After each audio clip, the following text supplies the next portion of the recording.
ಮಾಜಿ ಮುಖ್ಯಮಂತ್ರಿ ಕುಮಾರಸ್ವಾಮಿ ಜೀವನಾಧಾರಿತ ಚಿತ್ರದ ಕಥೆಗೆ ಭೂಮಿಪುತ್ರ ಅಂತ ಟೈಟಲ್ ಇಡಲಾಗಿತ್ತು. ಆದರೆ ಟೈಟಲ್ಗೆ ಆರಂಭದಲ್ಲಿಯೇ ವಿಘ್ನ ಎದುರಾಗಿದೆ. ಕಳೆದ 3 ದಿನಗಳ ಹಿಂದಷ್ಟೇ ನಿರ್ದೇಶಕ ಎಸ್ ನಾರಾಯಣ್ ಭೂಮಿಪುತ್ರ ಸಿನಿಮಾ ಮಾಡೋದಾಗಿ ಅನೌನ್ಸ್ ಮಾಡಿದ್ರು.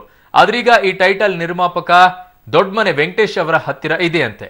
ಎಸ್ ನಾರಾಯಣ್ ಅವರು ವೆಂಕಟೇಶ್ ಅನುಮತಿ ಇಲ್ಲದೆ ಭೂಮಿಪುತ್ರ ಅಂತ ಅನೌನ್ಸ್ ಮಾಡಿರೋದು ಯಾಕೆ ಅನ್ನೋ ಪ್ರಶ್ನೆ ಕಾಡ್ತಾ ಇದೆ.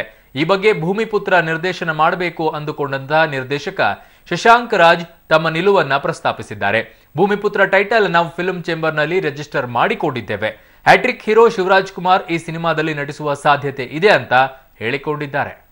ಈ ಸಬ್ಜೆಕ್ಟ್ಗೆ ಸುಮಾರು 6 ಮಂತ್ಸ್ ಇಂದ ಈ ಕಥೆಯನ್ನ ನಮ್ಮ ದೊಡ್ಡಮನೆ ವೆಂಕಟೇಶ್, ನಾನು ಈ ಹಿಂದೆ ಏನು ಹಾಲು ತುಪ್ಪ ಈಗೇನು ಮುಗಿಸಿದ್ದೀನಿ, ಇದಕ್ಕಿಂತ ಹಿಂದೆ ಇದ್ದಿದ್ದೆ, ಇದಕ್ಕಿಂತ ಮುಂಚೆ ಮಾಡಬೇಕಾಗಿದೆ ಭೂಮಿಪುತ್ರ ಸಿನಿಮಾ. ಸೊ ಡೇಟ್ಸ್ಗಳ ಅಭಾವಗಳಿಂದ ಮತ್ತೆ ನಮ್ಮ ಪ್ರೊಡ್ಯೂಸರ್ ದೊಡ್ಡಮನೆ ವೆಂಕಟೇಶ್ ಅವರ ಮಗಳು ಮದುವೆ ಫಿಕ್ಸ್ ಆಗಿದೆ.